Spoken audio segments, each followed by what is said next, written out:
Rajouri Anantnag पार्लिमानी seat से member parliament मियां अल्ताफ़ को मौका मिला कल पार्लियामेंट में अपनी बात रखने का। राजौरी अनंतनाग पार्लिमानी सीट जो नई सीट बनी है और राजौरी और पुंछ के लोगों को कई दहाइयों से ये इंतज़ार कि पार्लियामेंट में राजौरी पुंछ के मसाइल डिस्कस हों और राजौरी पुंछ की बात पार्लियामेंट में पहुँचे ताकि हिंदुस्तान भर से आए हुए मेंबर पार्लियामेंट को ये पता चले कि सरहदी ज़िला में रहने वाले लोग किस तरह की ज़िंदगी बसर कर रहे हैं। हालांकि मेंबर पार्लियामेंट इससे पहले भी होते थे, लेकिन राजौरी और पुंछ का इलाका चूँकि जम्मू के साथ लगा हुआ था तो राजौरी पुंछ की वो अहमियत नहीं और हैसियत नहीं थी जो इस बार हुई है, क्योंकि राजौरी और पुंछ अनंतनाग के साथ हैं और मियां अल्ताफ़ यहाँ से मेंबर पार्लियामेंट हैं। कल पार्लियामेंट में आपने देखा कि मियां अल्ताफ़ ने तकरीबन तमाम मसाइल को टच किया, चाहे वो ठेकेदारों के मसले हों, चाहे एम्प्लॉयज़ के मसाइल हैं और बॉर्डर डिस्ट्रिक्ट में रहने वाले लोगों की जितनी परेशानियां हो सकती हैं वो तमाम मियां अल्ताफ़ ने कल पार्लियामेंट में डिस्कस की। जम्मू से पुंछ की जो सड़क है उस हवाले से भी बात की। तो बहुत सी ऐसी बातें जो सुनने को लोग तरस गए थे कि कब राजौरी पुंछ के परेशानियों की बातें पार्लियामेंट में होंगी। तो बिल आखिर वो इंतज़ार ख़त्म होता है और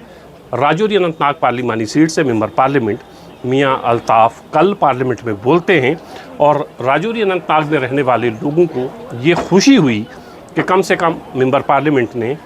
यहाँ के मसाइल को वहाँ डिस्कस किया और उम्मीद है आने वाले दिनों में ये जो मसले डिस्कस हुए हैं इनमें कुछ चीज़ें ऐसी होंगी जो हल की जानिब होंगी और जो परेशानियाँ हैं वो दूर होने की कोशिशें सरकार करेगी। लेकिन एक मेंबर पार्लियामेंट की ज़िम्मेदारी क्या होती है कि वो अपने इलाके के मसाइल को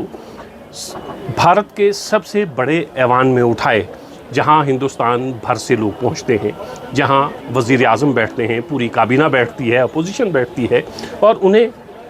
मसाइल से आगाह किया जाए और फिर वहीं से मसाइल को हल करने की कोशिशें भी की जाती हैं और वहीं से मसाइल हल होते भी हैं। लेकिन हमारा मसला ये था ख़ास तौर से राजौरी पुंछ का कि राजौरी पुंछ किसी बड़े ऐवान में कभी डिस्कस हुआ ही नहीं। पार्लियामेंट जो हिंदुस्तान की सबसे बड़ी पंचायत है उसमें राजौरी पुंछ के मसले इससे पहले डिस्कस नहीं हुए। पहली बार मेंबर पार्लियामेंट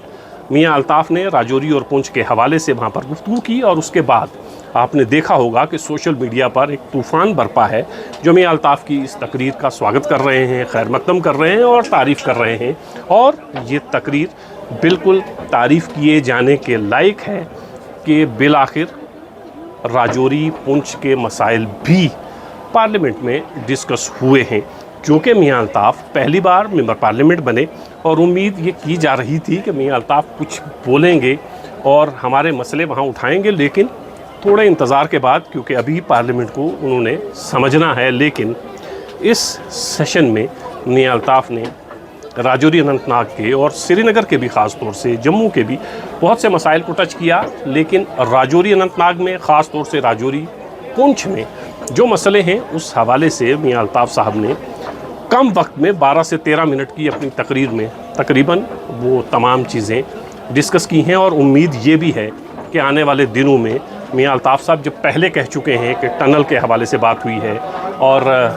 डिफेंस मिनिस्टर से मिले हैं, तो टनल जो मुग़ल शाहराह पर बनना है ताकि ये जो राजौरी पुंछ का इलाका कश्मीर से जुड़ा हुआ है, जो 5-6 महीने जुड़ा रहता है, बर्फ़बारी की वजह से बंद हो जाता है,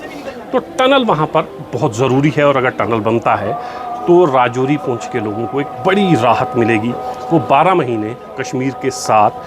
जुड़े रहेंगे, कश्मीर के साथ। चूँकि ये जो पार्लिमानी सीट है इसका आधा हिस्सा जम्मू में है, आधा कश्मीर में है। क्योंकि राजौरी और पुंछ जम्मू प्रोविंस में आते हैं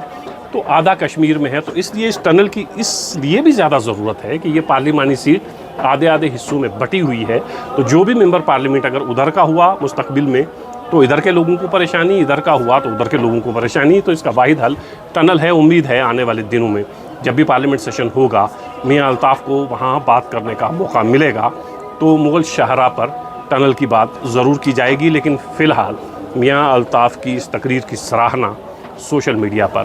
खूब हो रही है।